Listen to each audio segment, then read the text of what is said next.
we are fortunate in that we can even have this conversation. And I can't tell you how excited I am that, you know, the music that's going to come from all of this, this is going to be something significant. Well, I'm waiting to hear from the post-pandemic quartet, man. I know it's gonna be some dope comes out of that, right? It's got to happen. Everything starts with an idea, right? I like that name. PPQ. Right?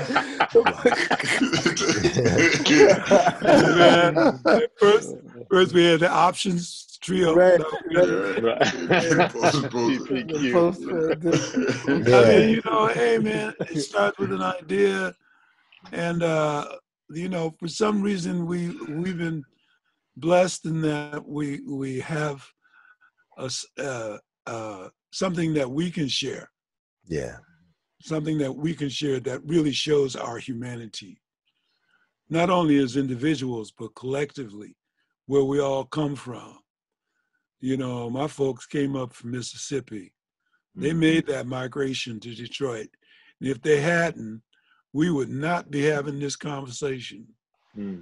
You know, but they gave me a thirst for respect. And they taught me through their example how important it is to really unite. Because our community in Detroit was tight community, you know, but we were all from different spots. But that's where all that music came out of there. People always have to ask me, what happened there? It had to happen because all we had was the church and the rest of it, the church and the blues. Yeah. You know, that was it, man. So now the young people who are coming up, they've got access, and that's wonderful. That's wonderful, man. The technology. I think that this is the technology. It works in many different ways, as we know. And, it does, and I would have to probably say the majority of it is not positive. Yeah, it's not positive. Well, we got about 6 more minutes left, man.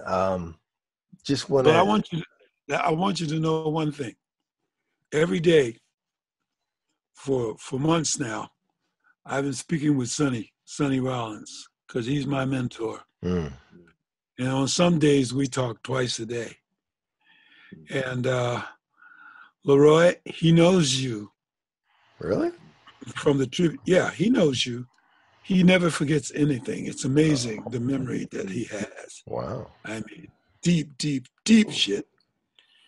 You know, and he was the one who you aired when we did the tribute to Billy Higgins, the 25th. Right. Oh yeah, I remember.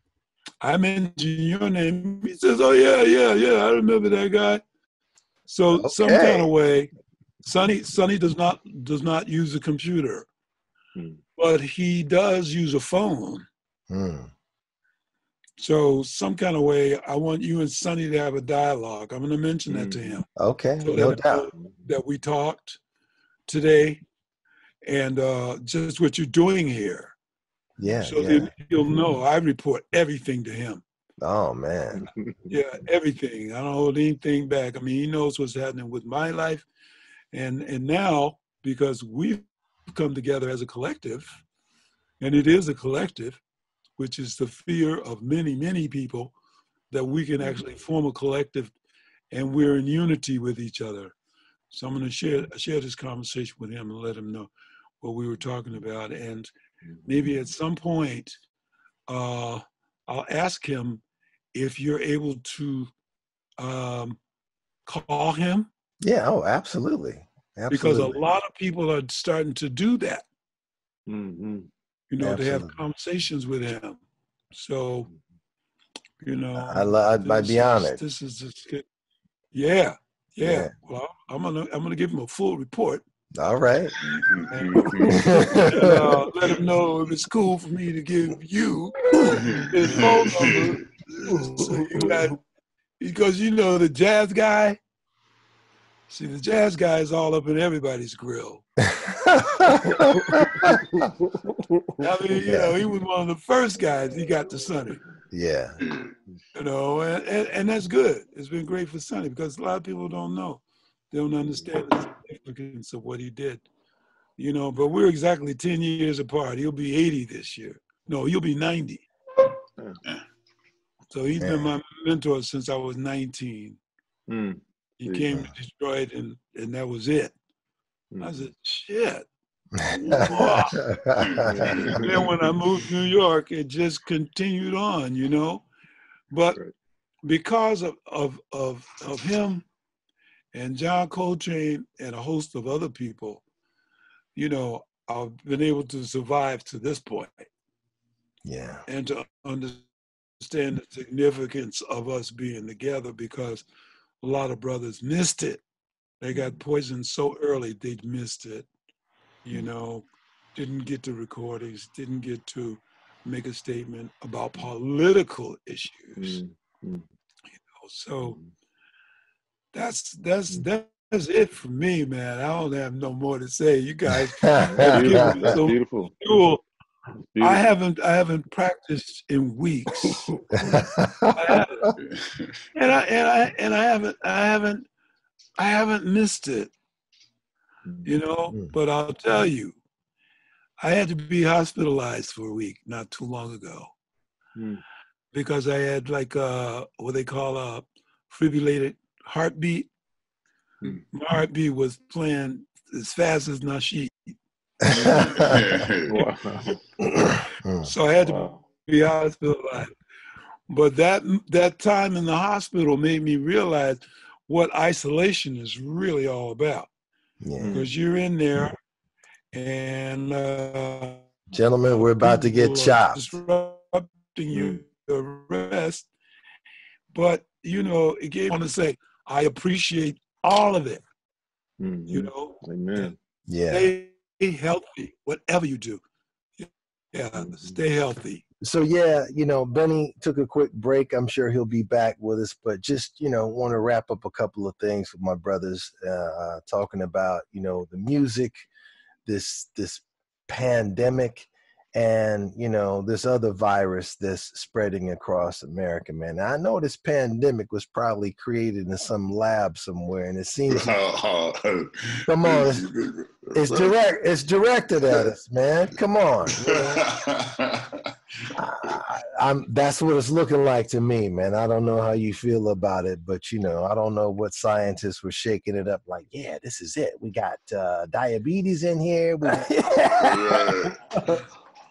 I mean, man, if it proves to be a fact, I'm not saying that I would be terribly surprised, you know, but it's still man-made in terms of, like, you know, like the way man has encroached on the environment. So, you know, it's whether it was in a lab or just this, you know, like wanton expansion that man has been doing in his disregard for the earth. You know, so I feel like the kids today, the one thing that they're gonna learn is, I feel like these kids will have what's about to happen by 2050. These kids, if they make it through all this, the things that they know about how to try to repair the earth, how to try to repair humanity, you know, how to try to decolonialize, like, education, like the things that they have that they are faced with. I feel like we're headed into another revolution in about 20 years with these kids that are like getting into college, right? Like, and the kids, like our kids who are like going through grade school, because they won't forget this shit, right? No. Like, you know, like when we were like Nasheed, like when we were fucking with James Reese Europe's music, we're thinking about like the exact same thing 100 years ago. We have a war, we have a pandemic, right? We have obsessive racism, right? And we have people whose bodies who aren't regarded, right? And then and it's like the same, you know, like it's the same. Those same forces are what are at play right now. I feel like the thing it seems like it's changing a little bit because it's becoming more universal, like in terms of like the people, like that are realizing like, oh, this is happening here. This is happening to the Aboriginals in Australia. They're getting killed in police stations too. And whatnot. And it's not just quote unquote police and whatnot. That's more of a representation or an outcome of the system in its totality. It's like a complete dysfunction. The whole thing is dysfunctional. It's not working because the inequality is so great. And the majority of the people, it's like the kind game is over because the majority of the people are like, wait a minute, hold on. But I'm doing most of the work. I'm doing most of the work and you're reaping most of the benefits. Like that's never going to work. Right. It has. It has, but it can't work. That's not a sustainable model. It can't survive. Let me put it like that. Hopefully not anymore, because when I leave my house and I'm driving, I look at the hills and I'm driving in these neighborhoods, man. I'm like, like, how do I get this? I just want to live decently, nicely. I don't want to live decently, have my little house and my little, no, man, I want some of what you got. I'm not trying to flaunt or anything, but we need space. Everybody's box is different. My box is like this, bro. Some people have, expansive boxes, and we deserve it for the work that you put in. For the work that you put in, you should get what you deserve. And legitimately, I don't want anybody giving me anything. I want to earn my keep, and this is what my my empire is created.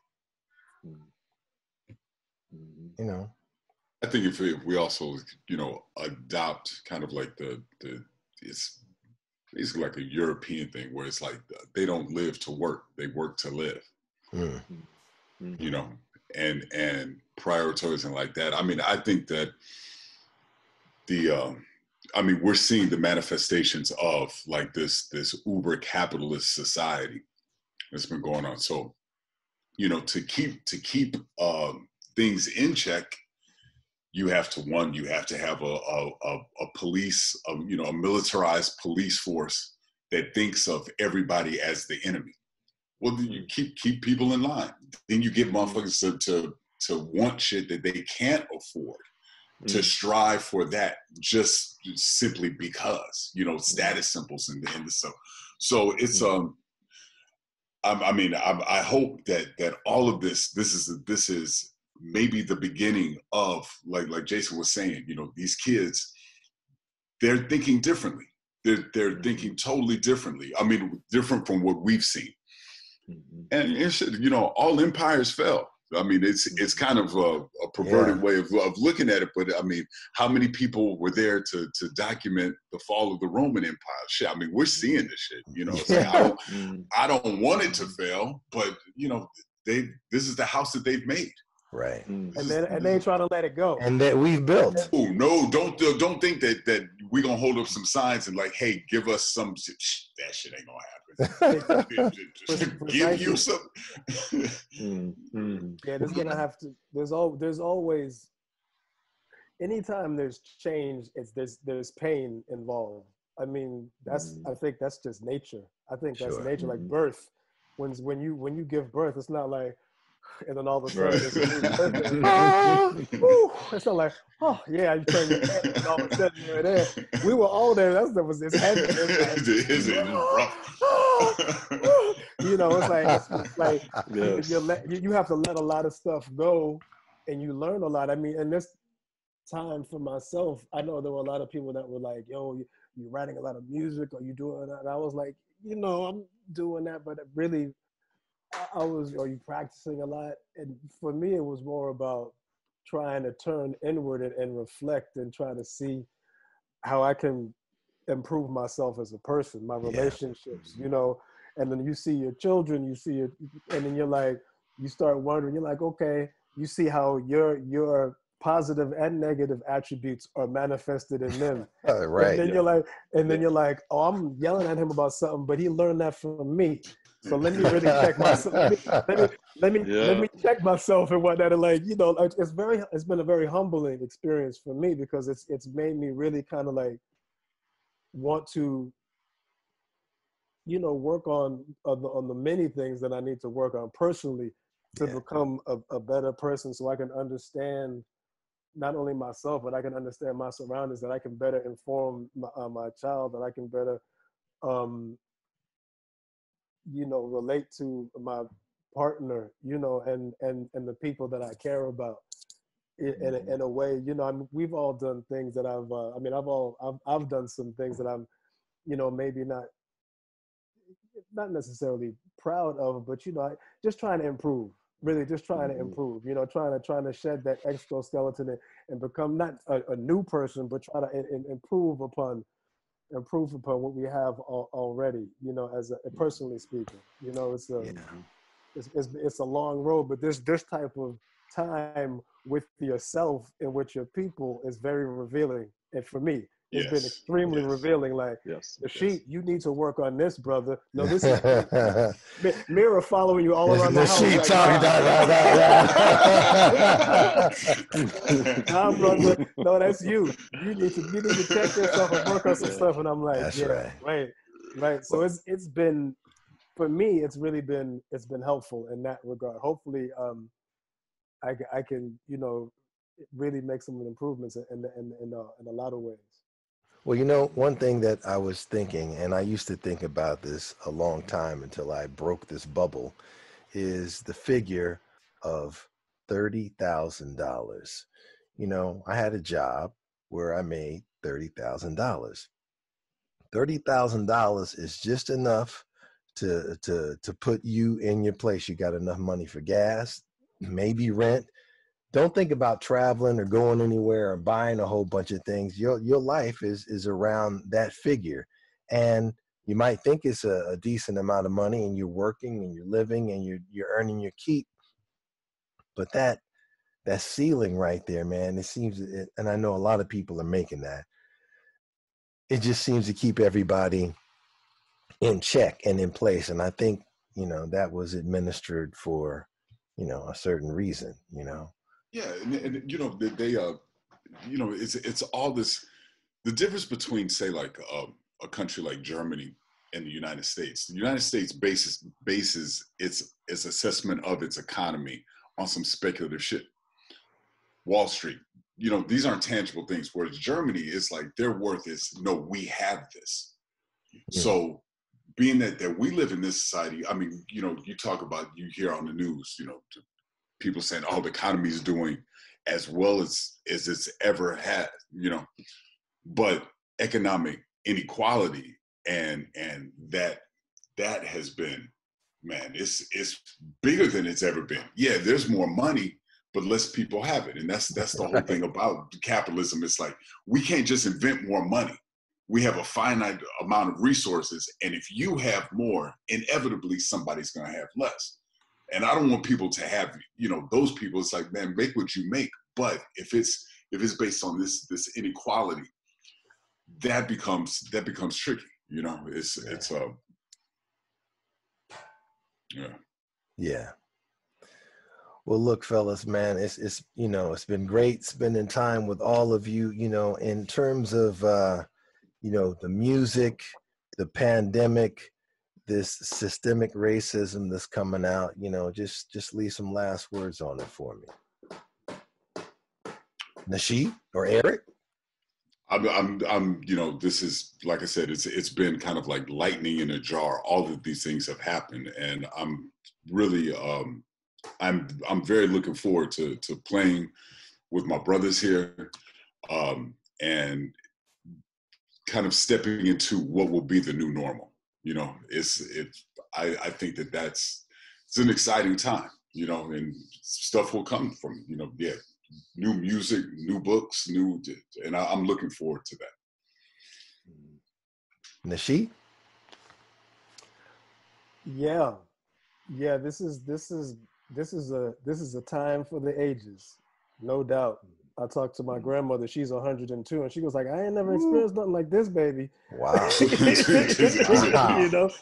So, wow. But she's also, it's like I said, kind of before a little bit. I'm hoping that everybody's taking this time to look inwards as well as looking outwards, and you know, reevaluate and try to address some of those qualities in yourself and in the people that are close to you, and you know, see where you can improve upon those things, you know, in terms of how you're communicating with yourself and with the people that you care about, and even with the people that you don't care about, you know, just communication in general. I feel like we can, this is a time where we could all really kind of step back to a certain degree, and we've had a lot of time to spend with ourselves and taking advantage of that time.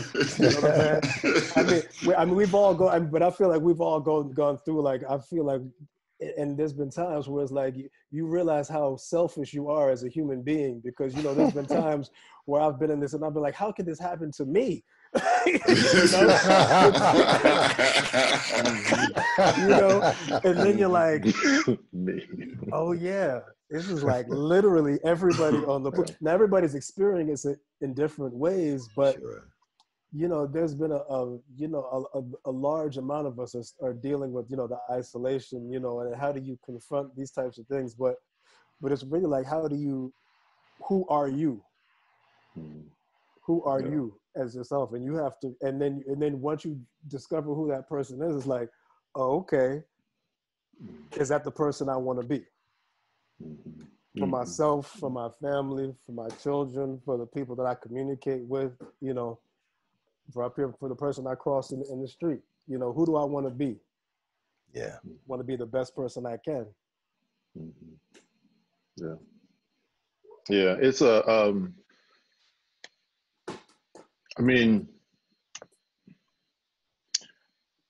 you know, Eric and I grew up in Texas, one of the worst states in the country. You know, no, that shit is cosmopolitan compared to some parts of Texas.